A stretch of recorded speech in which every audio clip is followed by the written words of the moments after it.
Mangwana ni Mwalelepo Fukenjani Class. Welcome to Africa. Good morning. Your portal into Africa's important stories.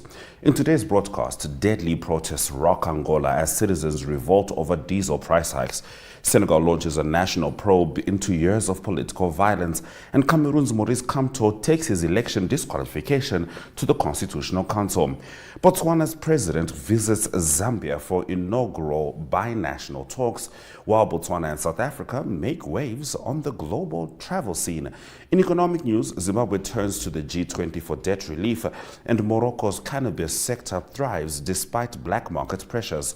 Plus, the Botswana Report with Rorisang Mogojwe. Watch us on DStv 285, GOtv 25, oneup2.com, and NTV Africa on YouTube. My name is Ashwin Berry. Top story shortly. Welcome to Namibia, where adventure meets tranquility. With Enjoy, you have access to a wide range of accommodations to suit every traveler's taste and budget. Experience the finest dining and hospitality Namibia has to offer. Booking your dream accommodation is just a few clicks away with Enjoy. Join thousands of happy travelers who have trusted Enjoy for their Namibian getaway. Your gateway to unforgettable Namibian adventures.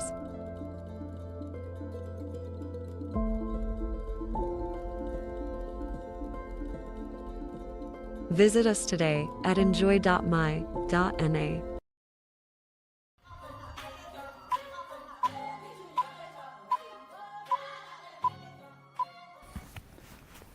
Let's get into the top stories on Africa. Good morning. A three-day taxi strike in Angola has erupted into some of the most disruptive protests seen in recent years, with police confirming at least 4 people dead and 500 arrested. What began as opposition to a 33% diesel price hike quickly escalated into widespread unrest across Luanda. Protesters blocked roads, looted shops, and clashed with police as frustrations boiled over. Despite the government's insistence that diesel remains among the cheapest globally, urban residents say soaring fares and food prices are making life unbearable. Prominent activist Laura Makedo said the price hikes were merely the last straw for a public already grappling with hunger and hardship. While some civil servants returned to work, many businesses shut their doors and private sector workers stayed home. State media avoided coverage of the chaos, prompting outrage online. Authorities claim illegitimate groups incited further violence after negotiations with taxi unions supposedly ended the strike. The ruling MPLA accused protesters of tarnishing the upcoming 50th independence anniversary celebrations. Yet, for many Angolans, the protests signal a deeper dissatisfaction with governance, inequality, and what they consider unfulfilled promises. Senegal has officially opened an investigation into the deadly political unrest that gripped the country between 2021 and 2024. At least 85 lives were lost and dozens more were seriously injured during violent clashes with security forces or in civilian skirmishes. Justice Minister Ousmane Diagne has formally tasked the prosecutor of the Republic of Dakar, Ibrahima Ndoye, to lead the probe. The investigation aims to determine accountability, including whether civilians, law enforcement, or political leaders should face charges. Allegations of torture during the unrest have added urgency to the proceedings. Although a controversial amnesty law passed at the end of President Macky Sall's term had raised fears of impunity, legal experts insist that serious crimes such as torture and extrajudicial killings cannot be protected under such legislation. Initial summons are expected soon, starting with victims of torture and families of the deceased. As the country attempts to reconcile with this painful chapter, many hope the probe will offer long-denied justice and restore faith in the rule of law. Moving on. Cameroonian opposition leader Maurice Kamto has appealed his exclusion from the upcoming presidential election, challenging the decision by the electoral body Elecam before the country's Constitutional Council. Kamto, who placed second in the 2018 vote, was disqualified on the grounds that his party, Manidem, had already nominated a candidate for 2025. His supporters argue the disqualification is inconsistent, pointing to other parties allowed to field multiple candidates. At 92, President Paul Biya remains the world's oldest serving head of state, and Kamto is viewed as his main challenger. The United Nations Department of Safety and Security has warned of potential public protests in the capital, Yaoundé, if the disqualification is not resolved. Kamto's appeal marks a critical moment in Cameroon's political trajectory as tensions mount around the integrity of electoral process. With rising scrutiny of Biya's decades-long grip on power, the case could define the country's political stability heading into yet another pivotal vote. Botswana's President Duma Boko will embark on a state visit to Zambia from 1 to 2 August, following an invitation from President Hakainde Hichilema. According to Foreign Affairs Minister Mulambo Haimbe, the two leaders will jointly preside over the inaugural session of the Zambia-Botswana Binational Commission at State House. This new commission will become the highest structured bilateral platform between the two nations, superseding the current Joint Permanent Commission of Cooperation. The upcoming session will offer both countries the chance to review progress on existing agreements as well as to formulate new collaborative programs. The upgraded framework reflects deepening diplomatic as well as economic ties between Botswana and Zambia. As Southern Africa continues to prioritize regional integration, the BNC is expected to facilitate more structured and strategic engagement across multiple sectors, from trade to infrastructure development. Both administrations have expressed commitment to strengthening relations as well as maximizing the shared benefits of cross-border cooperation. In the last of our top stories, Botswana and South Africa have earned top accolades in the 2025 Telegraph Travel Awards, with Botswana securing the 10th spot and South Africa emerging as the highest-ranked African nation in 4th place globally.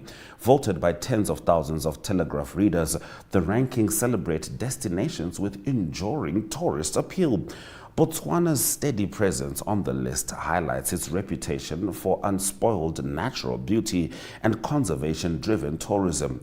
At the heart of its allure lies the Okavango Delta, a UNESCO World Heritage Site and one of the world's largest inland deltas.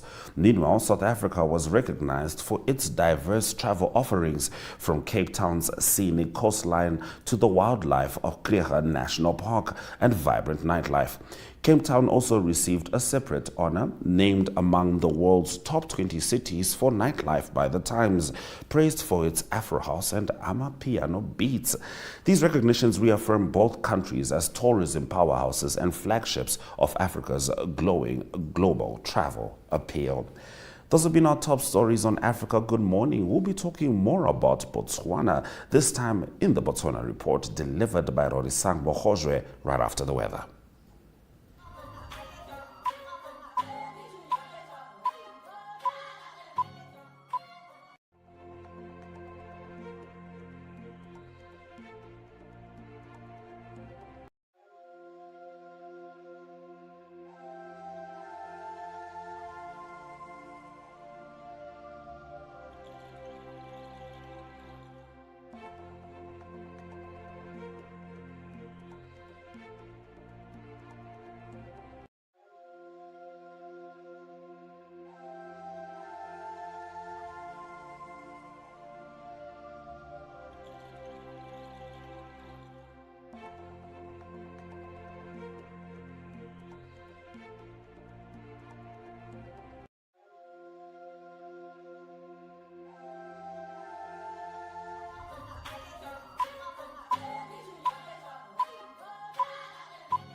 It's time for Rorisang Mogojwe to deliver the Botswana Report. Rorisang, dumela. A very, very good morning to you, Ashwin. Thank you so much for having me. And of course, good morning to you, Africa. It's always a pleasure to be right here with you all.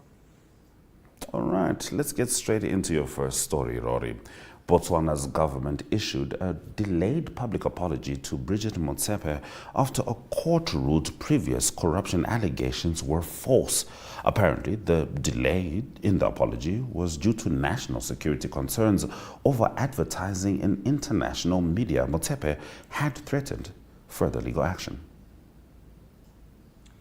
The apology was issued yesterday on the 29th of July on its official pages on social media, coming in about a month late following the landmark ruling that ordered the court to retract claims made by the DCEC in a 2019 affidavit by the lead investigator then by the name of Jaco Hubona. Now, this apology did come in a month late because at the time when the ruling was made, which was last month around the 26th of June, it mandated the government to issue this apology within 7 days and to do it for at least 7 consecutive days. However, it only just happened yesterday, and part of the ruling was that it should be issued on specific international media houses, including the Wall Street Journal, the Financial Times, the Sunday Times, as well as aired on CNN International and SABC, and locally it was supposed to be posted on Michi newspaper. However, it has yet to be established whether that has happened, because what has been established so far was just the statement that was posted on the official pages on social media. Now, this apology came as a result of accusations made towards Bridget Motsepe, which were linking her to alleged money laundering and terrorism financing through accounts supposedly connected to former President Ian Khama.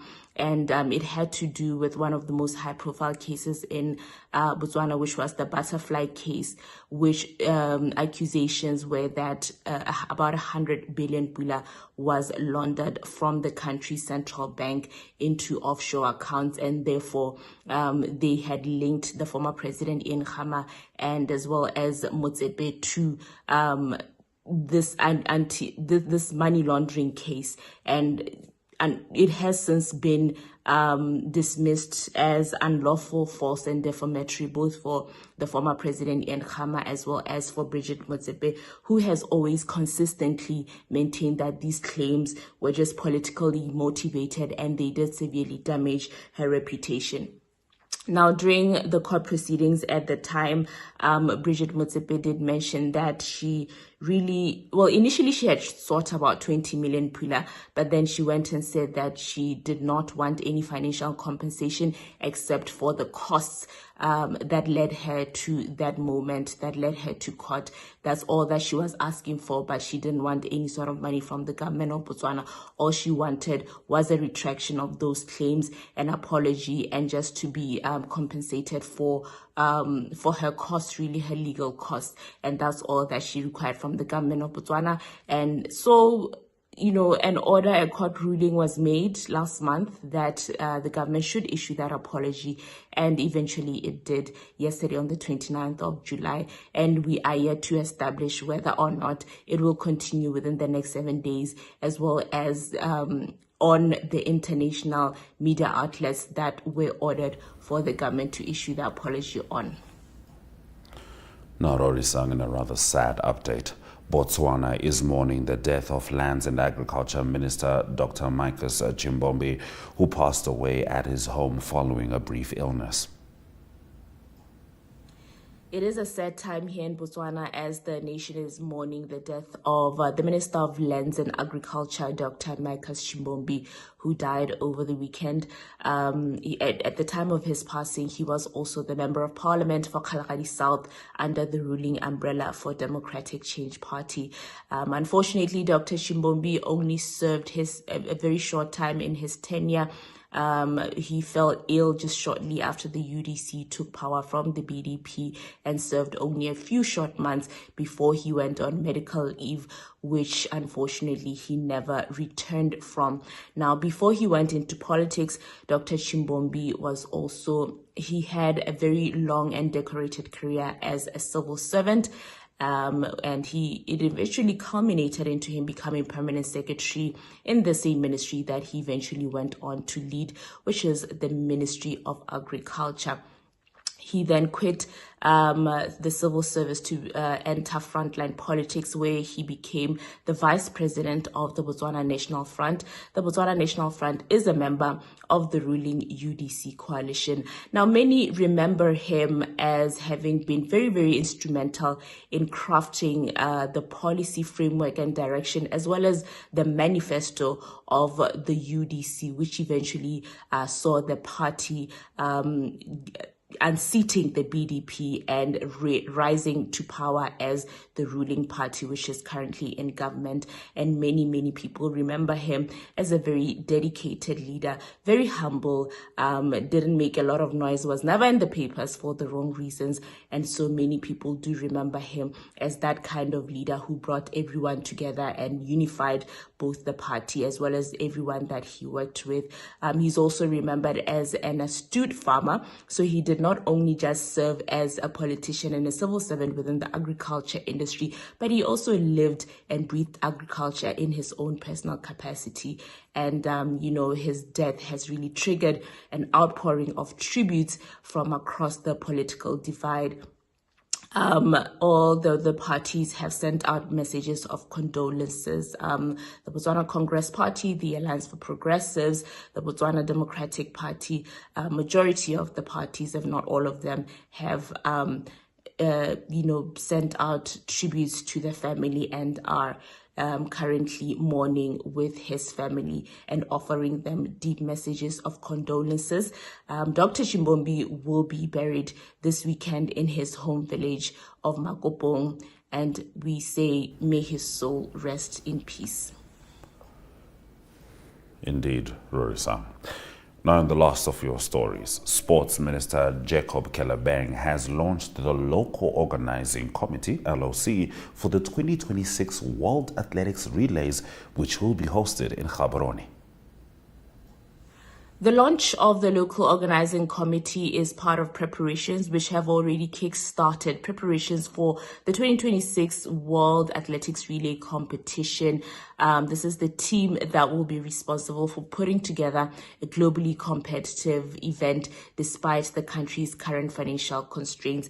Now, this is a major event. It is expected to draw a crowd of about 6,000 international visitors from across the world and will be broadcast across 150 countries. And it will be, it is seen as one that will present opportunities for tourism, for branding, as well as for the general economic growth of the country. The Minister of Sports and Arts, when he was launching this, Jacob Kelebang, did say that the event is part of the current government's, broader strategy, broader development strategy to link tourism and sports, as well as link it to global partnerships. And so he called on the sporting fraternity to focus on developing local talent as well as commercializing cultural assets in order to become financially self-sustaining. And, to meet some of these international standards that are expected to be seen during the staging of this event, Kelebang, who is the minister, said his ministry is expected to present the anti-doping bill in Parliament, which is supposed to reinforce his ministry's commitment to, clean and global compliance to the sporting fraternity. Well, Rorisang, that event doesn't just belong to Botswana. We're next door, and we're also looking forward to those World Athletics Relays. Thank you very much for delivering the Botswana Report. Yeah, thank you so much, Ashwin. Of course, some of these are developing stories, and we'll definitely keep you up to date on those. So it's always a pleasure being here. Until next time, good morning, Africa. Africa, good morning indeed. Let's have a look at the economic indicators.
Irangomed is a leading distributor, working in partnership with NewMed and WestMed to meet the comprehensive needs of the Namibian healthcare sector.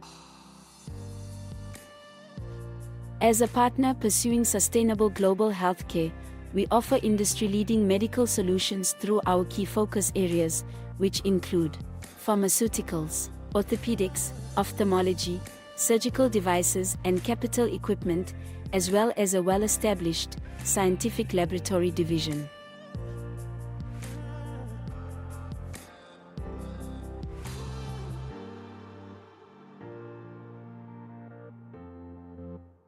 In healthcare, Irangomed is committed to making a difference. What about you?